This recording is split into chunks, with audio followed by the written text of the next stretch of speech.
천추태후가 왕건의 손녀라 그랬잖아요. 맞습니다. 네. 그렇죠. 천추태후는 고려를 건국한 왕건의 직계손녀, 친손녀입니다.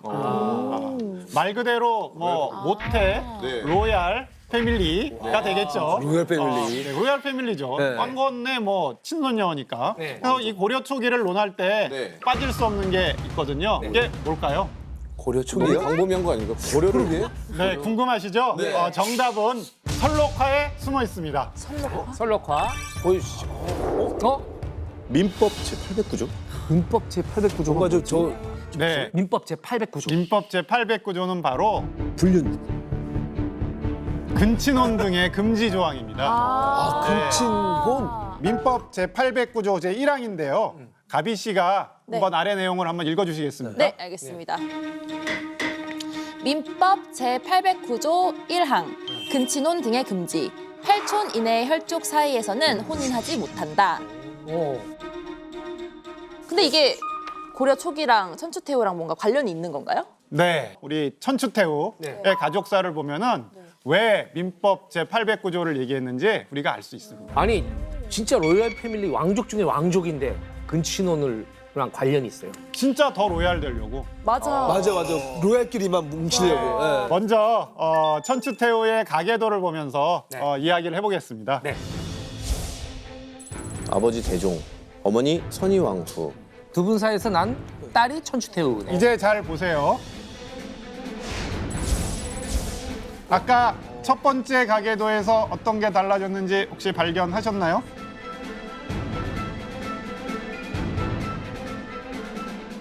할아버지가 할아버지가 갔잖아, 태조왕건. 그렇지? 할아버지가. 위에가 아빠가 같잖아. 어? 아빠와 엄마의 아빠가 같은 거야. 내가 이게 이상해요. 완전 로얄 패밀리인데요, 그냥?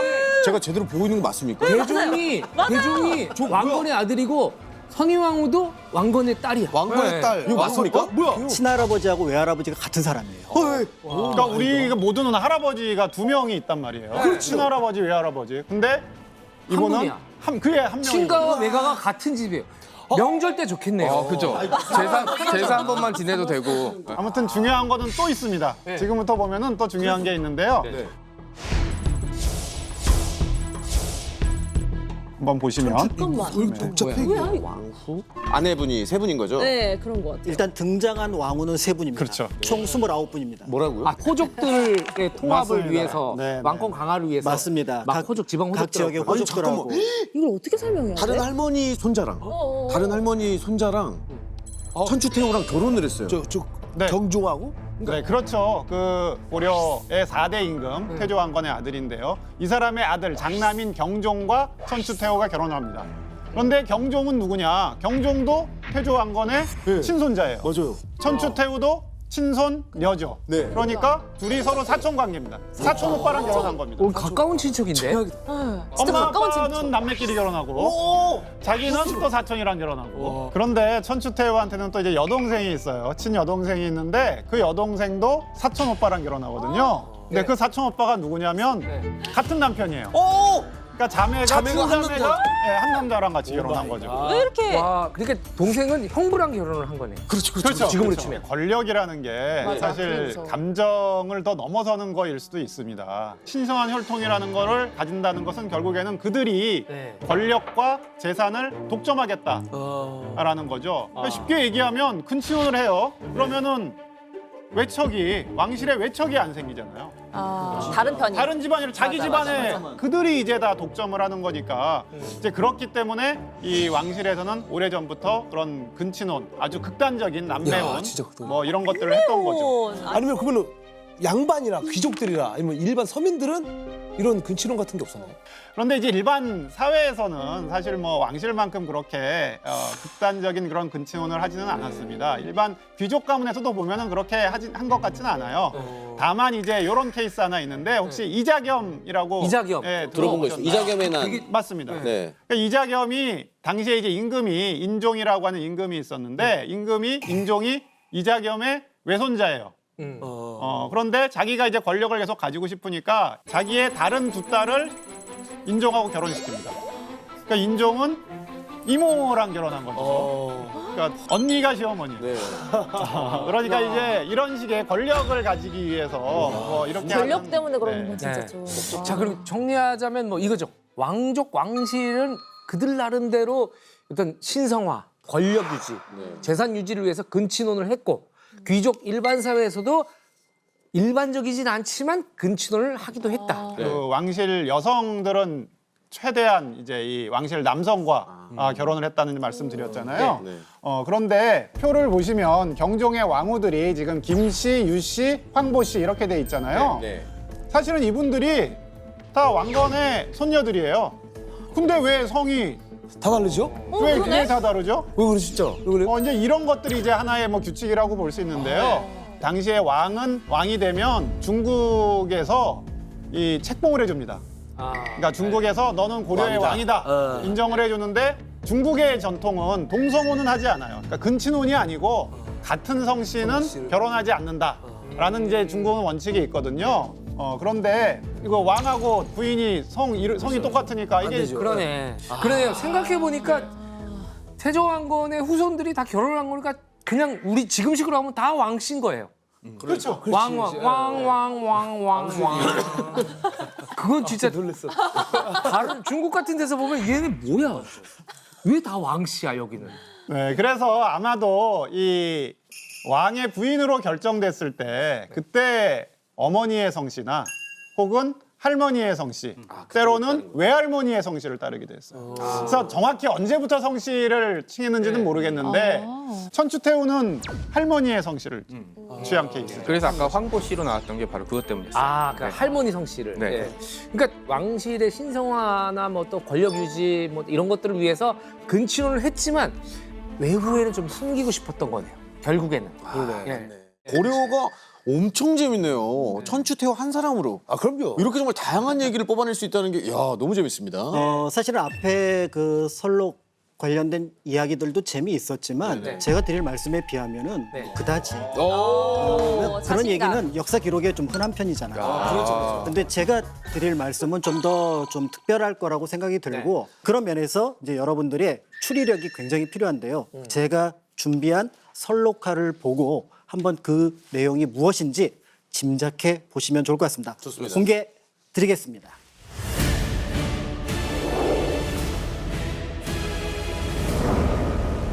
오, 양용. 양용? 수륙 양용. 양용? 용을 탄 아닙니까? 건가? 양이 용을 탔나? 양이 등장한 게 처음 본 것 같아요. 네. 양은 왜? 용띠 양띠 커플? 용띠 양띠. 굉장히 그러니까 추리 소설가답게 근접했다라고 볼 수가 있는데요. 이게 이제 누군가의 사랑을 의미하는 문장 속에 등장을 하는 거예요. 근데 용은 이제 왕이잖아요. 그럼 양이 뭘까? 이렇게 생각을 하고 찾아보면은 이제 실패하게 되고요. 역사 용어에는 사실은 보면은 이게 중국의 전국시대 위나라 때 보면은 어떤 왕이 자신과 옆에서 굉장히 사랑했던 사람이 있어요. 근데 그 사람의 이름이 용양군이라고 하는 군호를 가지고 있습니다. 왕이 사랑했던 사람을 용양군호라고. 용양군이라는 사람이 용양군. 있었어요. 네. 근데 이 용양군이 남자입니다. 왕도 남자고. 그래서 용양지총, 용양의 어떤 뜻으로 누군가를 총애했다라는 기록이 고려사에 등장을 하게 되는 거죠. 총예. 쉽게 말하면 왕의 동성애네요. 그렇습니다. 왕이 됐어요. 그 누구 얘기입니까? 목종이거든요. 목종. 목종의 이야기예요. 목종의 이야기예요. 그러니까 목종이 후사를 볼 수 없었던 이유를 이 근거로 파악하는 경우도 종종 있습니다.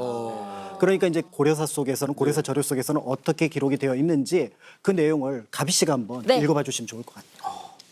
유행가는 용모가 아름다워서 왕이 남달리 아끼고 사랑하여 남색으로서 총애하였으며 이로 인하여 왕의 총애를 믿고 교만하고 건방지게 굴면서 백관을 경멸하고 사람들을 마음대로 부리니 왕을 가까이에서 모시는 신하들이 그를 보기를 왕을 보는 듯이 하였다.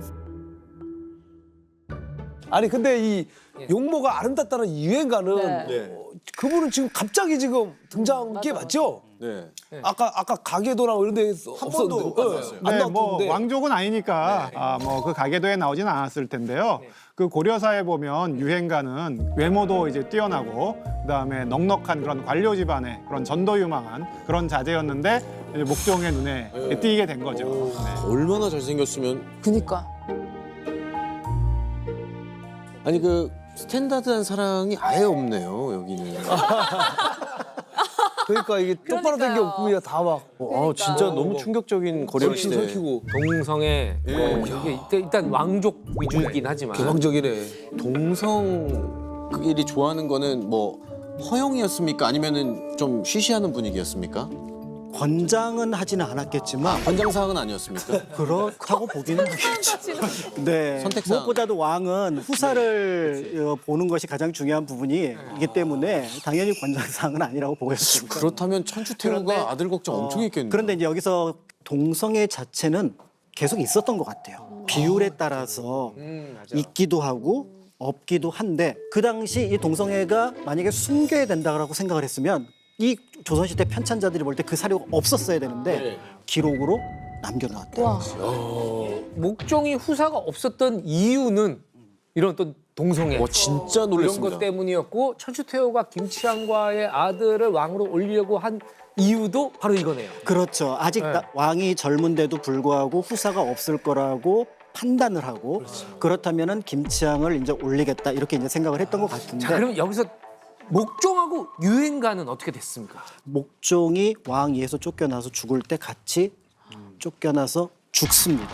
그러니까 제일 먼저 처단의 대상이 되는 것은 분명한데요.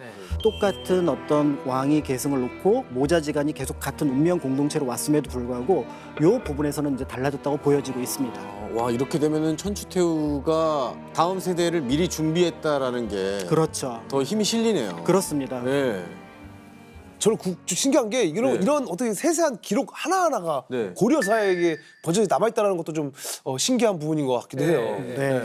그러니까 사실은 이제 이게 좀 복합적이긴 한데 그 내용을 조금 더 살펴보기 위해서는 또 다른 관련된 임금님 자료를 살펴보면 좋을 것 같은데요. 아, 다른 또 임금님이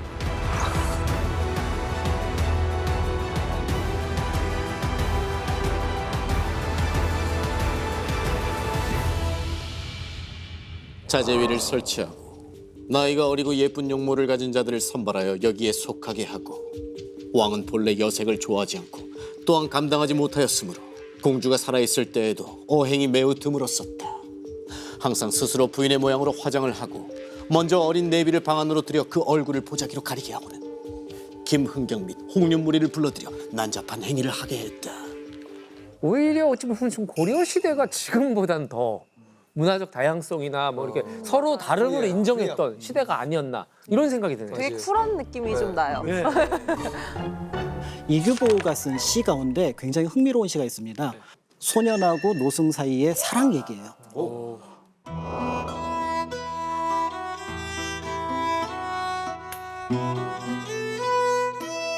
그런데 여기서 이제 이규보가 그 내력들을 쭉 적으면서 맨 끝에 서로 사랑하니 그 무엇이 해롭겠냐. 그러니까 고려라는 사회 자체가 워낙 이민자들도 많고 다양한 문화들도 들어왔고 다양한 어떤 성향들이 있었던 것을 그냥 있는 그대로 보자. 그리고 이게 다 고려다. 조선 진짜 뒤집으면 바로 고려네요. 그렇죠. 반대말. 예. 근데 이제 보면 왕족 그 로얄 패밀리가 아니라 그냥 일반 사람들도 다 그런 식으로 그런 모습들이 일부 나타났는데 그건 역시 이규보가 볼 때 서로 살아가는데 해롭지 않잖아. 예. 좋아. 이런 의미로 그 기록을 남겨놨다라는 거죠. 오.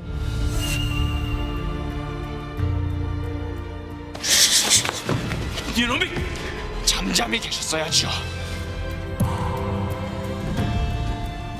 두 번째 시연은 실록, 또 고려사에 안 나오는 흥미진진한 내용을 야사의 신 썬킴 선생님께서 준비하셨죠.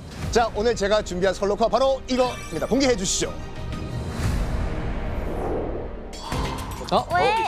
자, 지금 두 사람이 칼싸움하고 있지 않습니까? 네. 탈춤! 칼춤이라기보다 진짜로 칼을 가지고 싸우고 있는 아니 거예요. 근데 용포잖아요 둘 다 또. 둘 다 왕입니다. 한 명은 충렬왕, 아빠고 나머지 한 명은 충선왕, 아들. 아빠와 아들이 지금 싸우고 있는 부자의 난 전쟁입니까?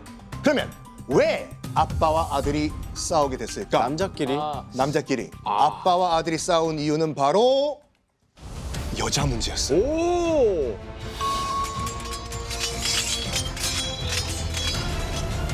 이 모든 재앙의 씨앗 결혼. 그 여자 때문에 무고 사건이 발생하는데 우리 역사 천재 역천 재성 씨. 네. 무고의 뜻이 뭘까요? 무고는 진짜 무서운 죄입니다. 무서운 사실이 아닌 걸 사실인 것처럼 꾸며가지고 저 사람을 모함해서 죄를 뒤집어 씌우는 겁니다. 그렇죠. 오, 정확하게 알고 계시네요. 무고 사건이라는 건 누군가가 억울한 일을 당한 거잖아요. 그렇죠. 누가 당했을까? 바로 왕과 관련 있는 여인들 후궁 또는 왕비과가 연관이 돼 있어요. 충렬왕 같은 경우에는 평상시에 부어라 마셔라 여성 편력도 심하고 특히 매사냥을 엄청나게 좋아했어요. 매사냥. 이제 매사냥을 가는 장소가 문제였어요. 장소. 파주 있죠. 네. 파주. 그래서 원래 개경에서 그 매사냥을 하면 되는데 개경 됐고 개경에서는 파주 좀 내려와야 되잖아요. 네. 조금 더 남쪽으로 가서 거기서 매사냥하자라고 내려갔다고 해요. 왜? 왜 거기까지? 그러니까 뭔가 불륜 네. 커플들. 외도를 하거나 뭐 바람을 피우기 좋은 장소일 수도 있고 뭐 아니면 근데 그냥 개경에 있는 것 자체가 충렬왕은 되게 답답했을 것 같긴 해요. 그렇기도 하겠네요. 그 안에 제국 대장공주의 슬하에 있는 느낌이 네. 힘들었을 것 같긴 해요. 근데 문제는 뭐냐면은 그 매사냥에 이제 충렬왕 혼자 간 게 아니에요. 그럼요. 달링 아이야. 같이 갈까? 어머 좋아요. 라고 하면서 이제 충렬왕의 총애를 받던 무비라고 하는 궁인이 있었는데 그 파주하면 도라산이지 않습니까? 도라산 갈 때마다 무비 매사냥 떠나는데 같이 가겠어? 전하가 가시는 곳이라면 어디든 따라가겠습니다. 무비 도라산 고고고 해서 이제 둘이 이제 그 매사냥을 떠나는 거예요. 그러다 보니까 오죽했으면 사람들이 무비 저 궁인을 보고 뭐라 그랬냐면 야 도라산 또 간다 도라산으로 별명이 도라산이었어요.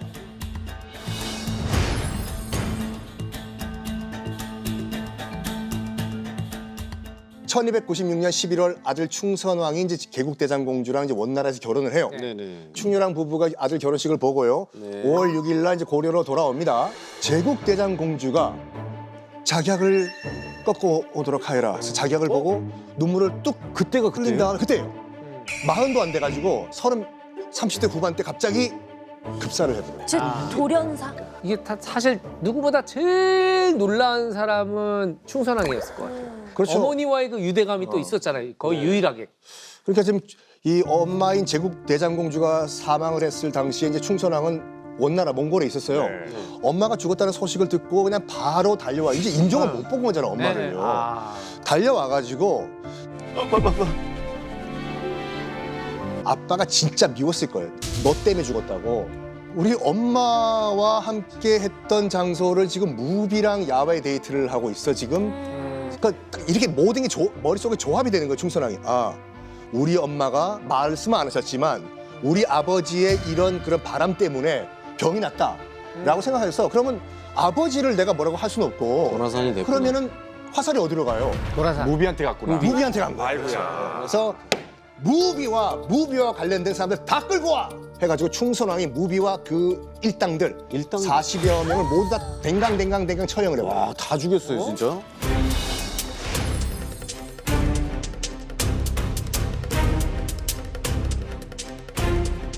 제국 대장공주가 죽음으로 해서 사실은 충렬왕의 지위는 엄청 많이 떨어졌다고 볼 수가 있죠.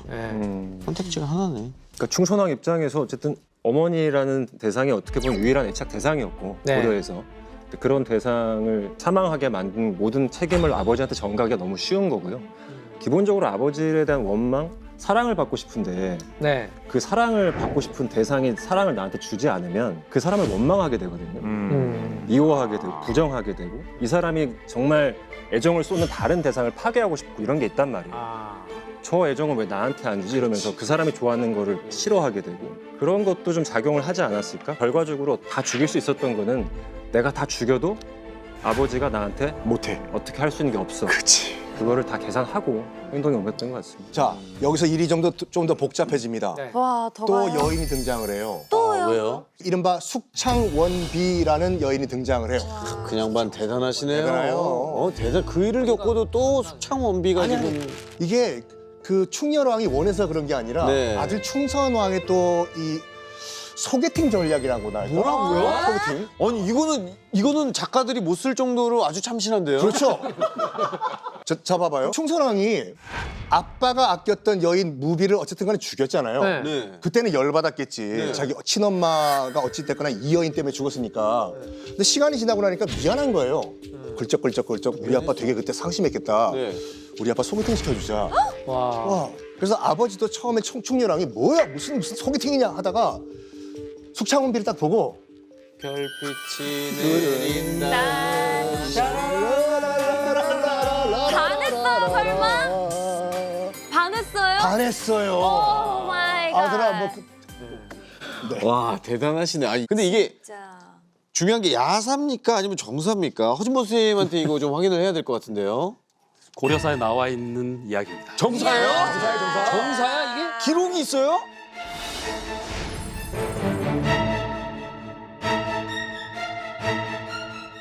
사실은 네. 충렬왕이 이 숙창원비를 소개받았을 때가 처음에 왕위에서 쫓겨났을 때잖아요. 네네. 그렇죠. 그리고 난 다음에 한 10년쯤 후에도 계속 이 숙창원비를 좋아했습니다. 그렇게. 예. 그래서 한 번은 그 충렬왕이 원에 있다가 온 적이 있는데 그때 이 충렬왕이 자기의 거처를 숙창원비의 집으로 정합니다. 진짜 좋아. 이야. 예. 사랑이었구나. 네, 그리고는 또 병이 나서는 숙창원비 오빠의 집으로 또 옮겨요. 이 숙창원비 오빠의 집은 뭐냐면 숙창원비를 그냥 따로 만나던 그런 곳이었어요. 이 정도면 총회 수준이 아니라 찐사랑으로 보는 거 아니에요? 네, 맞습니다. 그리고 충렬왕이 죽고 난 다음에 충렬왕의 빈소도 숙창원비의 집에 설치를 합니다. 그래요. 그러니까 마지막 사랑이었구나. 끝사랑. 예, 정말 찐사랑이었던 거죠. 지금까지는 정말 아름다운 사랑의 스토리, 러브 스토리 나 잡아봐라 네. 이런 눈물 없이는 볼 수 없는 그런 스토리다가 갑자기 또 아침 드라마가 됩니다. 충선왕도 뭐가 있어요? 아 그렇죠. 충선왕 그럴 사람 같지 않은데? 자 지금 고려 때도 그 부모가 죽으면 3년상을 치러요. 네. 지금 그러니까 아버지 상중이에요 지금 충렬왕. 그런데 갑자기 상복을 입고 충선왕이 이리 오너라! 숙창원비 집으로 들어갑니다. 상중에! 설마. 일단 족보상으로는 자기 엄마예요. 지금부터는 여러분들의 상상에 맡기겠습니다. 기록을 보면은 뚜벅 숙창원비 집에 들어간 충선왕은 며칠 동안 나오지를 않았습니다. 와. 혹시 들어가서 어느 넘어져서 기절한 건 아니고? 그러니까 좀 아팠나? 고려사에는 이렇게 나와 있거든요. 뭐라고 나와 있냐면 오랜 시간 서로를 대하니 사람들이 이때부터 두 사람을 의심하였다. 와 의심을 샀구나. 그리고 김 씨와 정을 통했으며 오래지 않아 자기의 후궁인 숙비로 진봉했다. 자기 엄마는 후궁으로 아빠의 여인을 사랑했네. 근데 이게 지금 충렬왕이 서거한 지 3달 상중이고. 그렇지. 야, 근데 이건 숙창원비도 대단하지만 충선왕은 이거는 정치적인 판단이었을 거야? 아니면 뭐 개인적인 복수였을까? 이건 전혀 이건 이해. 내가 볼 때 성적인 판단이에요. 이게 뭐냐면 정치고 뭐고 그걸 떠나가지고 계속 보니까 자기도 보니까 마음에 들거든. 엄마가. 아니 자기가 마음에 드는 사람 정도가 됐으니 아버지한테 소개를 시켜줬고. 그렇죠. 그렇지. 근데 사실 이런 상황 자체도 충선왕도 자기가 잘하고 있다고 생각은 안 했던 거죠. 그 알고는 있었어요. 알고는 내가 있었습니다. 너무 예. 그렇다. 왜냐하면 숙창원비하고 너무 사이가 좋다 보니까 네. 거의 정사를 돌보는 것을 잊어버린 거예요. 그래서 이것에 대해서 그 누구도 말을 못했는데 그 우탁이라는 한 신하가 네. 지구상소 도끼를 메고 가서 상소를 올리는 이 뭐냐면 내 말을 들어주지 않으면 이 도끼로 그렇죠 죽겠다. 라는 목숨 걸고 상소를 올려요. 충선왕이 부끄러운 기색을 보였다라고 합니다. 야, 이거 지도 알고 있었구나.